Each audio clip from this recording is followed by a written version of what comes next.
আসসালামু আলাইকুম। আমন্ত্রণ বাংলাদেশের সংবাদে আপনাদের সাথে আছি জেবা রহমান। শুরুতেই পায়োনিয়ার ইন্স্যুরেন্স সংবাদ শিরোনাম। কাল আসছেন শি জিনপিং, সই হবে 25টির বেশি চুক্তি ও সমঝোতা স্মারক। চীনের সাথে নতুন উচ্চতার সম্পর্কের আশা বাংলাদেশের। চীনা প্রযুক্তি সুবিধা নেওয়ার ব্যাপারে সতর্ক থাকার পরামর্শ বিশেষজ্ঞদের। বিএনপির দাবি, চুক্তিতে যেন দেশের স্বার্থহানি না হয়। প্রাকৃতিক দুর্যোগ মোকাবেলায় বাংলাদেশ এখন বিশ্বের রোল মডেল, বললেন প্রধানমন্ত্রী। আগের সরকারগুলোর অবহেলার সমালোচনা।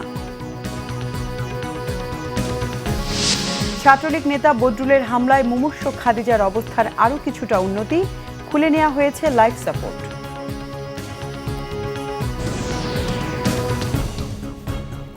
দেখছিলেন পায়োনিয়ার ইন্স্যুরেন্স সংবাদ শিরোনাম। ইফাদ টি টাইম, চায়ের সাথে সেরাটা। এবার বিস্তারিত। দুদিনের সফরে কাল আসছেন চীনের প্রেসিডেন্ট শি জিনপিং। এ সফরে বিভিন্ন বিষয়ে 25টির বেশি চুক্তি ও সমঝোতা স্মারক সই হবে। সফরটিকে দুদেশের সম্পর্ক নতুন উচ্চতায় নেওয়ার সুযোগ হিসেবে দেখছেন পররাষ্ট্রমন্ত্রী। এদিকে বিদ্যুৎ ও জ্বালানি প্রতিমন্ত্রী জানিয়েছেন, এ সময় জ্বালানি খাতের সহায়তায় সই হবে $27 বিলিয়ন ঋণ চুক্তি। ৩০ বছর পর বাংলাদেশ সফরে আসছেন চীনা কোনো প্রেসিডেন্ট। সফরে প্রধানমন্ত্রী শেখ হাসিনার সাথে শি জিনপিংয়ের বৈঠক ছাড়াও অর্থনৈতিক ও বাণিজ্যিক সহযোগিতা, যোগাযোগ সহ বিভিন্ন বিষয়ে অন্তত 25টি চুক্তি ও সমঝোতা স্মারক সইয়ের কথা রয়েছে। এছাড়া চূড়ান্ত হবে অবকাঠামো উন্নয়ন, প্রযুক্তি সহ প্রায় 29টি প্রকল্পে চীনা ঋণ সহায়তার বিষয়টি। শি জিনপিংয়ের সফরে দুদেশের অর্থনৈতিক ও বাণিজ্যিক সম্পর্ক আরও বেগবান হবে বলে আশা পররাষ্ট্রমন্ত্রী এইচ মাহমুদ আলীর। তবে চীনা সহায়তার অর্থায়নের পরিমাণ জানাননি তিনি। বর্তমান সরকারের প্রাজ্ঞ কূটনৈতিক পদক্ষেপের ফলে গণচীন বাংলাদেশের সঙ্গে বিভিন্ন খাতে বিরাজমান সম্পর্কগুলোকে একটি প্রাতিষ্ঠানিক রূপ দেবার অংশ হিসেবে 30 বছর পরে এটাই গণচীনের কোনো রাষ্ট্রপতির বাংলাদেশ সফর। 25-এর অধিক চুক্তি সমঝোতা স্মারক প্রধানমন্ত্রী এবং চীনের মহামান্য রাষ্ট্রপতি তারা যখন বলবেন বা যখন চুক্তিগুলো স্বাক্ষর হবে তখন জানতে পারবেন। বেইজিং ঢাকা সম্পর্ক জোরদারে দিল্লির সাথে সম্পর্কের কোনো অবনতি ঘটাবে না বলেও অভিমত তার। এখানে এই ধরনের কোনো সুযোগ নেই। আমরা কারোর সঙ্গে শত্রুতা চাই না, বৈরিতা চাই না। আমরা জাতীয় আদর্শের ভিত্তিতে আমাদের পররাষ্ট্রনীতি অনুসরণ করি। এদিকে কর্ণফুলী নদীতে টানেল, ঢাকা সিলেট মহাসড়ক 4 লেনে উন্নীতকরণ, পদ্মা সেতুতে রেল লিঙ্ক সহ চীনা প্রকল্প সহায়তার বিবরণ জানান জ্বালানি প্রতিমন্ত্রী নসরুল হামিদ। প্রায় 17-18টি প্রজেক্ট আছে বিদ্যুৎ এবং জ্বালানির ক্ষেত্রে চায়নার সাথে। প্রায় $27 বিলিয়ন আমরা একটা প্রপোজাল আমরা তৈরি করেছি। চীন সরকার এবং বাংলাদেশ সরকার মধ্যে আলোচনা সাপেক্ষে তাদের এই প্রজেক্টগুলো আমাদের স্যাংশন হবে। শুক্রবার সকালে চীনা প্রেসিডেন্টের সাথে সফরে আসবেন দেশটির বাণিজ্যমন্ত্রী সহ ব্যবসায়ী প্রতিনিধিরা। শনিবার সকালে ঢাকা ছেড়ে ভারতের গোয়ায় বিমস্টেক সম্মেলনে যোগ দেওয়ার কথা তার। আরিফুল হক, বাংলাভিশন, ঢাকা। এদিকে চীনের কাছ থেকে পায়রার কয়লাভিত্তিক বিদ্যুৎ কেন্দ্র নির্মাণে ঋণ নিলেও প্রযুক্তিগত সুবিধা না নেওয়ার পরামর্শ দিয়েছেন জ্বালানি বিশেষজ্ঞরা। তাদের মতে চীনের প্রযুক্তিগত সুবিধা নেওয়ার অভিজ্ঞতা ভালো নয়। পটুয়াখালীর কলাপাড়ায় পায়রা বন্দরের নির্মাণ কাজ চলছে কয়লাভিত্তিক বিদ্যুৎ কেন্দ্রের। বিদ্যুৎ কেন্দ্রটিতে 660 মেগাওয়াটের 2টি ইউনিট নির্মাণ করা হবে। ফলে বিদ্যুৎ কেন্দ্রটির উৎপাদন ক্ষমতা হবে 1320 মেগাওয়াট। বিদ্যুৎ কেন্দ্রটির অর্ধেক মালিকানায় থাকবে বাংলাদেশ এবং বাকি অর্ধেক মালিকানা থাকবে চায়নার হাতে। পায়রা বিদ্যুৎ কেন্দ্র কয়লাভিত্তিক হলেও রামপালের মতো পরিবেশ বিপর্যয় নিয়ে তেমন কোনো সচেতনতা নেই। আর এ কারণেই রামপালের থেকে নিম্নমানের প্রযুক্তি ব্যবহারের আশঙ্কা রয়েছে এখানে। বিশ্লেষকরা বলছেন, বিদ্যুৎ কেন্দ্র নির্মাণে কয়লার পাশাপাশি বিকল্প জ্বালানির ওপরও জোর দিতে হবে সরকারকে। আমরা দেখেছি যে বড় পুকুরিয়া কয়লা খনিতে চাইনিজ প্রযুক্তি নিয়ে আমাদের কত কষ্ট হয়েছে। চায়নার পাওয়ার জেনারেশনের প্রযুক্তি যথেষ্ট ভালো না, যথেষ্ট উন্নত মানের না। সো সেই ক্ষেত্রে আমাদের মোটামুটি বিনা শর্তে টাকা নেওয়াটার ব্যবস্থা করা উচিত। ডিপ সি পোর্ট করতে যতখানি খরচা হবে সেই অতখানি খরচা এই পাওয়ার প্ল্যান্টের সাথে সংযুক্ত করলে ওখানকার বিদ্যুতের দাম অত্যন্ত বেশি হয়ে যাবে। ঠিকমতো কাজ চললে 2019-20 সাল নাগাদ পায়রা বিদ্যুৎ কেন্দ্রের একটি অংশ উৎপাদনে যেতে পারবে বলে মনে করেন বিদ্যুৎ ও জ্বালানি প্রতিমন্ত্রী নসরুল হামিদ। এখন যারা রিনিউয়েবল এনার্জিকে যাচ্ছে তারা কিন্তু এক সময় প্রচণ্ডভাবে কোল ব্যবহার করেছে। 40 বছর 50 বছর যাবত তারা কোল ব্যবহার করে তাদের স্ট্যাবিলিটি তৈরি হয়েছে। রিনিউয়েবল এনার্জির price 10 times higher than coal price. আমি যদি এখন বলি আমি রিনিউয়েবল এনার্জি যাবো, can you afford it? You can't afford it. এখন আমাদের সেই জায়গাটা নাই। দীপন দাওয়ান, বাংলা ভিশন, ঢাকা। চীনের রাষ্ট্রপতির সফরকে স্বাগত জানিয়ে বিএনপির স্থায়ী কমিটির সদস্য গয়েশ্বর চন্দ্র রায় বলেন, দেশটির সাথে করা চুক্তিতে যেন দুদেশের স্বার্থে স্বার্থহানি না হয়, অন্যের লাভ দেখতে গিয়ে যেন নিজ দেশের ক্ষতি না হয়। স্থায়ী কমিটির আরেক সদস্য ডক্টর খন্দকার মোশাররফ হোসেন বলেন, দলের সিনিয়র নেতাদের দ্রুত সাজা দিয়ে আরেকটি 5 জানুয়ারি নির্বাচনের অপচেষ্টা চলছে। বিএনপি নেতা রুহুল কবির রিজভী ও হাবিবুন নবী খান সোহেলের মুক্তির দাবিতে জাতীয় প্রেস ক্লাব মিলনায়তনে সমাবেশ করে মহানগর বিএনপি। এতে নেতারা বলেন, মিথ্যা মামলায় হয়রানি করে বিএনপিকে দুর্বল করা যাবে না। দেশনেত্রী বেগম খালেদা জিয়া থেকে শুরু করে সকল সিনিয়র নেতাদেরকে মিথ্যা মামলায় শাস্তি দিয়ে তাদেরকে বাদ দিয়ে এই দেশে তারা আবার 2014 জানুয়ারির মতো একটি নির্বাচনের প্রহসনের আবার পুনরাবৃত্তি করবে। গুলি ছাড়া আওয়ামী লীগের নেতা কর্মী রাজপথে নামতে পারবে না। যদি পরীক্ষা করতে চান আপনারাও মিটিং করবেন, আমরাও করব, ঢাকা শহরে যে কোনো জায়গায়। যদি সেই দিন সেই মিটিংয়ে আপনাদের জনসমাবেশ লোক বেশি হয়, আমাদের জনসমাবেশ লোক যদি কম হয়, ওই দিন আমরা রাজনীতি ছেড়ে দেবো, দেশে রাজনীতি করব। এদিকে দুর্গাপূজা পরবর্তী শুভেচ্ছা বিনিময় অনুষ্ঠানে শুক্রবার থেকে চীনের রাষ্ট্রপতির বাংলাদেশ সফর বিষয়ে কথা বলেন গয়েশ্বর চন্দ্র রায়। আমাকে ভাবতে হবে আমার দেশের কোন কোন বিষয়গুলি ফিজিবল, আমার দেশের জন্য ফিজিবল, অর্থাৎ অন্যের লাভের জন্য আমার ঘাড়ে যেন কোনো চাপ না পড়ে। পারস্পরিক লাভ হবে, সেই ক্ষেত্রেও জাতিগতভাবে আমরা যেন লাভবান হই। এর আগে নয়াপল্টন বিএনপির কেন্দ্রীয় কার্যালয়ে সংবাদ সম্মেলনে শামসুজ্জামান দুদু অভিযোগ করেন, কাজের বিনিময়ে খাদ্যসহ অন্যান্য সহায়তা প্রকল্পে চলছে ক্ষমতাসীনদের ব্যাপক লুটপাট ও দুর্নীতি। যে প্রক্রিয়ায় এই চাল বিপণন হচ্ছে তাকে লুটপাটই আখ্যা দেওয়া যায়। ডিলার নিয়োগ থেকে শুরু করে চাল বিতরণের তালিকা প্রণয়ন, বিতরণ সবই চরমভাবে দলীয়করণ করা হয়েছে। গরিব মানুষের মাঝে বিতরণের কথা বলে এখন এই চালের বিপণন কার্ড পাচ্ছেন ক্ষমতাসীন দলের নেতাকর্মী, তাদের দলীয় ইউপি চেয়ারম্যান ও মেম্বারদের আত্মীয়স্বজন, নিকটজন এবং তাদের সমর্থক ধনী ও সচ্ছল ব্যক্তিরা। 10 টাকা কেজি দরের চাল বিতরণ সহ দরিদ্র সহায়তা প্রকল্পে সরকার দলীয় নেতাকর্মীদের লুটপাট বন্ধের আহ্বান জানান বিএনপির নেতা। অবিলম্বে বন্ধ করা হোক। মিরাজ হোসেন গাজী, বাংলা ভিশন, ঢাকা।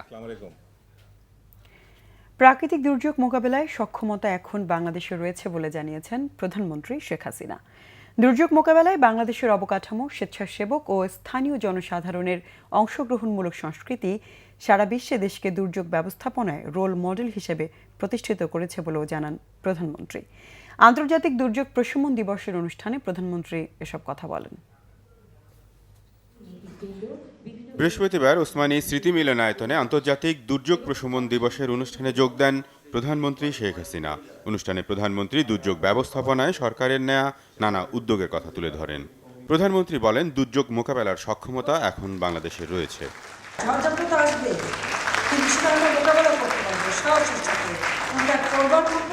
ক্ষমতা এবং সক্ষমতা আল্লাহর রহমতে বাংলাদেশের এখন আছে।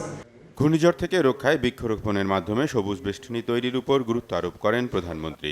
দুর্যোগ ব্যবস্থাপনায় আগের সরকারগুলোর অবহেলার সমালোচনাও করেন তিনি। 91 সালে এক ঘূর্ণিঝড় হয়েছিল, যখন এই ঘূর্ণিঝড়টা হলো সরকার কিছুই জানে না, তখনকার সরকার বিএনপি সরকার। আমরা পার্লামেন্টে যখন কথাটা তুললাম, তারা স্বীকার করতেই চায়নি যে ধরনের একটা ডিজাস্টার হয়ে গেছে।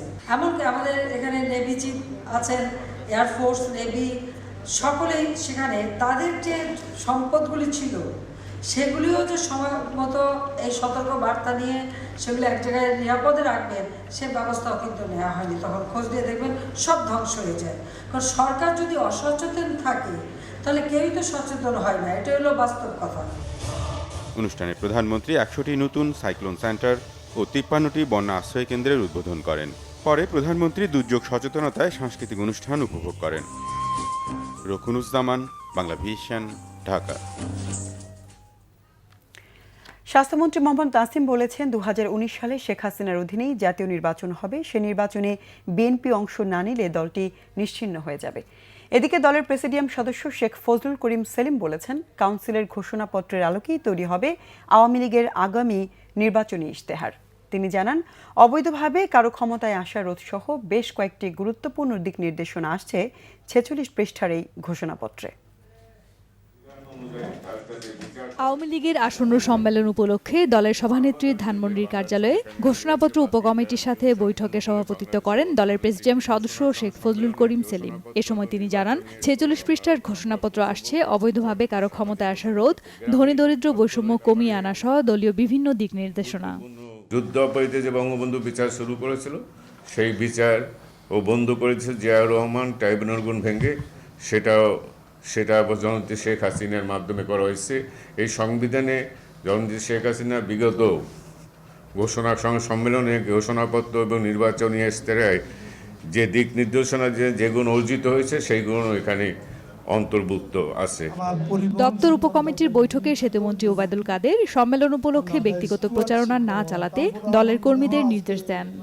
ব্যক্তিগত ব্যানার সব ফেস্টুন সব উঠিয়ে ফেলতে হবে, সব সরিয়ে ফেলতে হবে, যাতে করে কোনো ব্যক্তিগত বিলবোর্ড, ব্যক্তিগত সৌজন্য পোস্টার, সৌজন্য ব্যানার, সৌজন্য বিলবোর্ড এগুলোর পরিবর্তে আসুন আমরা দলে সৌজন্যবোধ আমরা সৃষ্টি করি।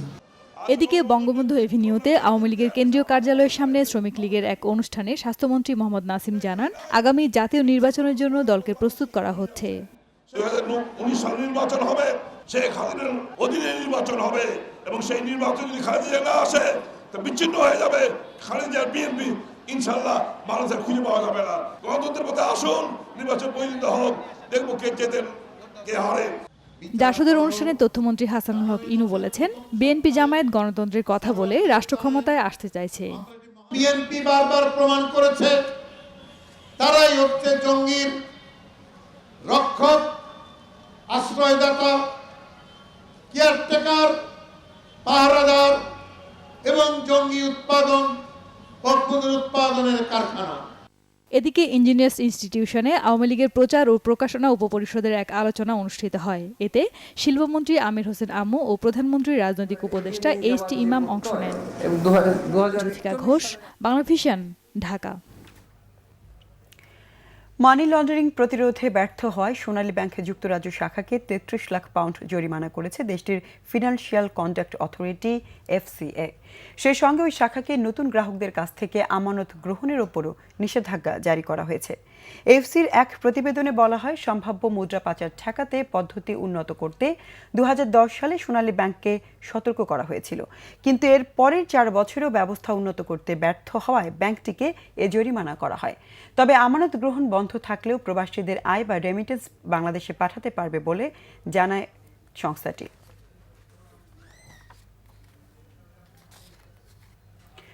পনেরো দিন ধরে নিখোঁজ অপহৃত চিকিৎসক রিয়াদ নাসির চৌধুরীকে উদ্ধারে প্রধানমন্ত্রীর হস্তক্ষেপ চেয়েছে তার পরিবার। সকালে ঢাকা রিপোর্টার্স ইউনিটিতে সংবাদ সম্মেলনে জানানো হয়, ২৯ সেপ্টেম্বর রাজধানীর পল্লবী থেকে অপহৃত হন ইসলামী ব্যাংক হাসপাতালের এই চিকিৎসক। সিসিটিভির ফুটেজে দেখা যায় কয়েকজন লোক তাকে জোর করে একটি মাইক্রোবাসে তুলে নিয়ে যায়। এই বিষয়ে পল্লবী থানায় অভিযোগ জানানো হয়েছে আইনশৃঙ্খলা বাহিনীর বিভিন্ন শাখাতেও। তার ভাই জানান, এর আগেও একবার ডাক্তার রিয়াদকে একটি বাহিনীর সদস্য পরিচয় দিয়ে তুলে নিয়ে যাওয়ার চেষ্টা করা হয়েছিল। এ বিষয়ে পল্লবী থানায় কোনো প্রতিকার না পেয়ে ঢাকা CMM কোর্টে কোস্টগার্ডে কর্মরত ফরহাদ সরকার, তার ভাই এবং আরও 2 কোস্টগার্ড সদস্যকে আসামি করে মামলা করেন। কোনো অপরাধে জড়িত থাকলে ডাক্তার রিয়াদকে প্রচলিত আইনে বিচারের দাবি জানান তার বাবা মা।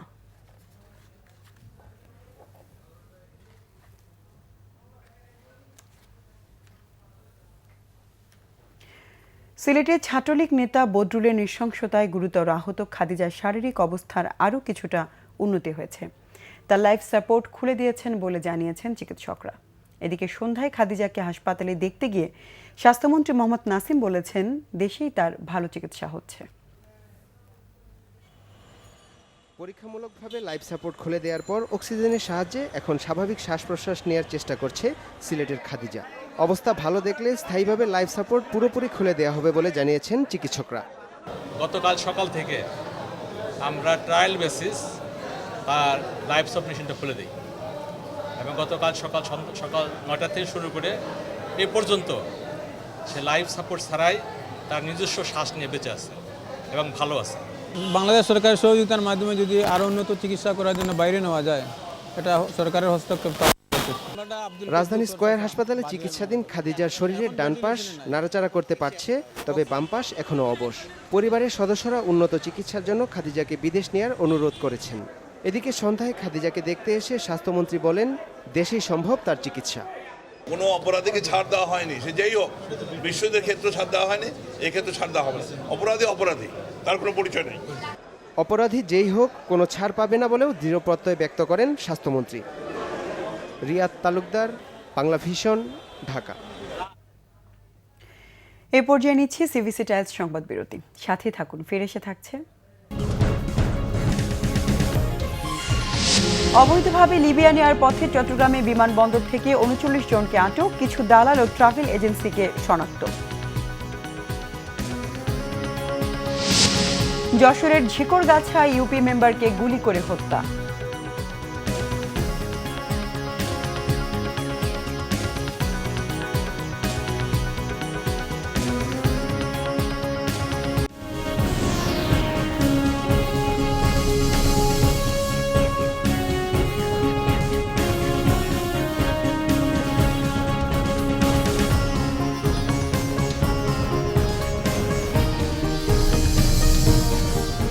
স্বাগত আরেকবার বাংলা ভিশন সংবাদে। অবৈধভাবে লিবিয়া নেওয়ার পথে চট্টগ্রাম থেকে ৩৯ জনকে আটক করেছে র্যাব। গোপন সংবাদের ভিত্তিতে সকালে শাহ আমানত আন্তর্জাতিক বিমানবন্দর থেকে তাদের আটক করা হয়।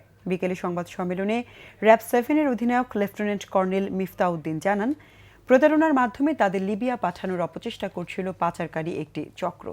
দেশের বিভিন্ন এলাকা থেকে দালালের মাধ্যমে এই ৩৯ জনকে সংগ্রহ করে রাখা হয় ঢাকা ও চট্টগ্রামের বিভিন্ন হোটেলে। আটকদের জিজ্ঞাসাবাদে কিছু দালাল ও কয়েকটি ট্রাভেল এজেন্সি শনাক্ত হয়েছে বলেও সংবাদ সম্মেলনে জানানো হয়।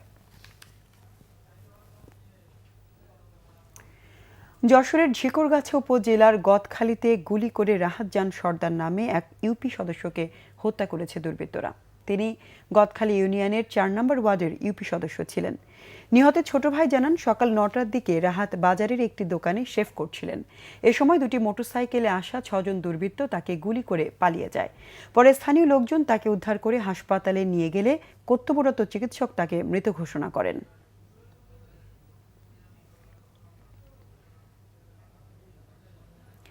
সাইবার ক্রাইমের সঙ্গে জড়িত ডেসপারেটলি সিকিং আনসেন্সর্ড গ্রুপের ৩ সদস্যকে গ্রেফতার করেছে ডিএমপির কাউন্টার টেরোরিজম ইউনিট। রাজধানীর কলাবাগান এলাকায় অভিযান চালিয়ে তাদের গ্রেফতার করা হয়। গোয়েন্দারা জানান, এই গ্রুপের সদস্যরা ফেসবুকে একটি পেজ খুলে বিশিষ্ট ব্যক্তি থেকে শুরু করে সাধারণ মানুষকে নানাভাবে সাইবার অত্যাচার চালিয়ে যাচ্ছে। দীর্ঘদিন ধরে গ্রুপটির সদস্যরা নোংরা ও কুরুচিপূর্ণ কথা ও ছবি পোস্ট করে আসছে। গ্রুপটির সদস্য সংখ্যা প্রায় ১,২২,০০০, যার প্রতিষ্ঠাতা মালয়েশিয়া প্রবাসী মোহাম্মদ রুহুল চৌধুরী, যাকে ধরতে অভিযান অব্যাহত রয়েছে বলে জানান গোয়েন্দারা। এদিকে রাজধানীর বিভিন্ন এলাকায় অভিযান চালিয়ে গাড়ি চোর চক্রের ৬ সদস্যকে আটক করেছে ডিবি। উদ্ধার করা হয়েছে ৬টি চোরাই প্রাইভেট কার ও ৪টি মোটরসাইকেল।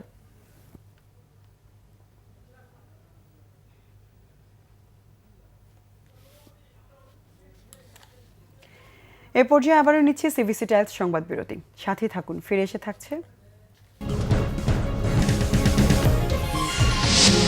৮৮ বছর বয়সে মারা গেলেন থাইল্যান্ডের রাজা ভূমিবল, ক্রাউন প্রিন্স নতুন রাজা নির্বাচিত। ক্লাবগুলো খেলোয়াড় তৈরি না করলে বাংলাদেশের ফুটবলের উন্নতি হবে না বলেছেন সেন্টফিট।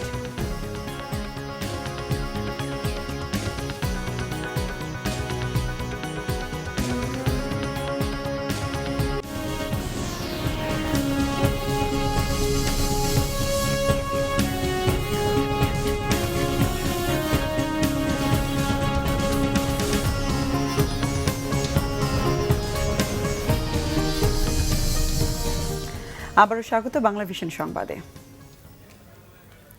শুরুতেই আমিন জুয়েলার্স আন্তর্জাতিক সংবাদ।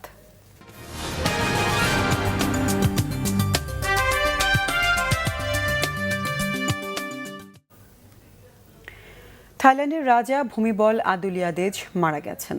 মৃত্যুকালে তার বয়স হয়েছিল ৮৮ বছর। বিশ্বের সবচেয়ে দীর্ঘ সময় রাজত্বের রেকর্ড করেছেন তিনি।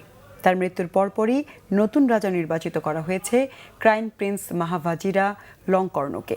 প্রায় ৭০ বছর সিংহাসনে থাকার পর বৃহস্পতিবার পৃথিবীর মায়া ত্যাগ করলেন তিনি। রাজপ্রাসাদ থেকে তার মৃত্যুর বিষয়টি নিশ্চিত করা হয়েছে। রাজনৈতিকভাবে অস্থিতিশীল থাইল্যান্ডে ঐক্যের প্রতীক হিসেবে মানা হতো তাকে।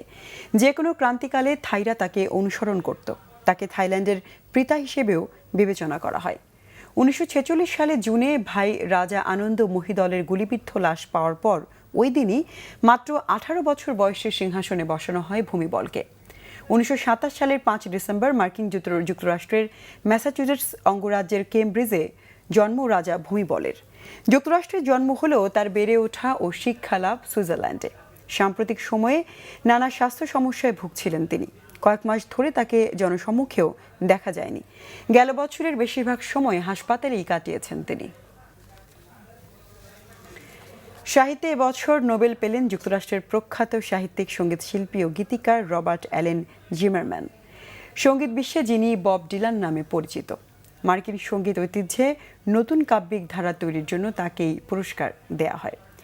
বৃহস্পতিবার স্টকহোমে সুইডিশ একাডেমিতে নোবেল বিজয়ী 113তম লেখক হিসাবে বব ডিলানের নাম ঘোষণা করা হয়।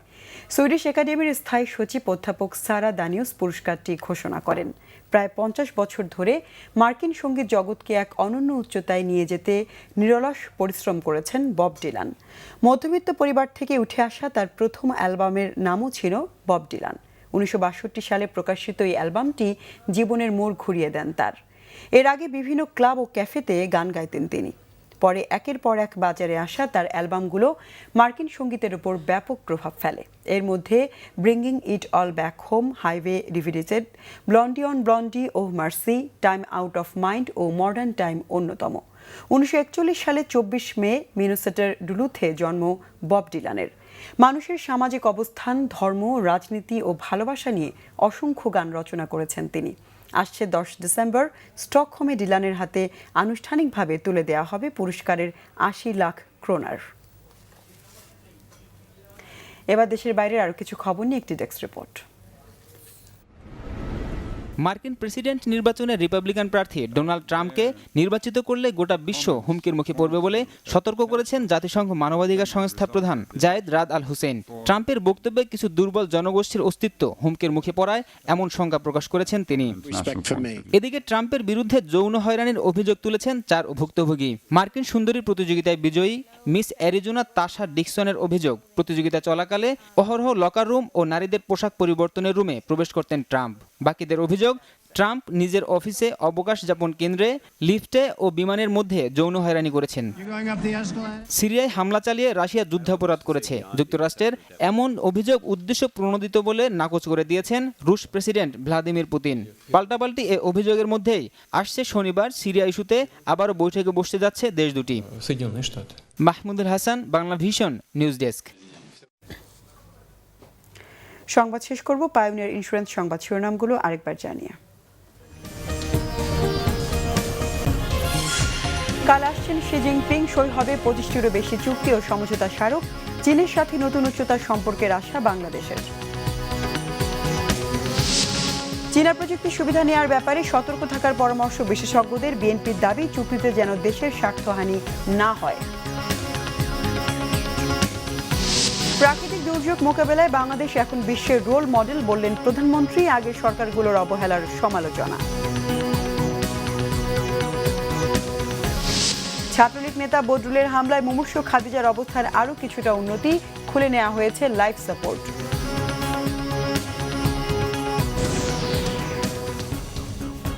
দর্শক, এ ছিল এখনকার মতো। পরের সংবাদ রাত 10:30। এর আগে রাত 9টায় রয়েছে নিউজ টপ 10। দেখার আমন্ত্রণ রইল। এছাড়া দেশ বিদেশের সর্বশেষ সংবাদ সবার আগে জানতে আপনার গ্রামীণ ফোন বাংলালিংক ও এয়ারটেল থেকে ডায়াল করুন 1616 এই নম্বরে।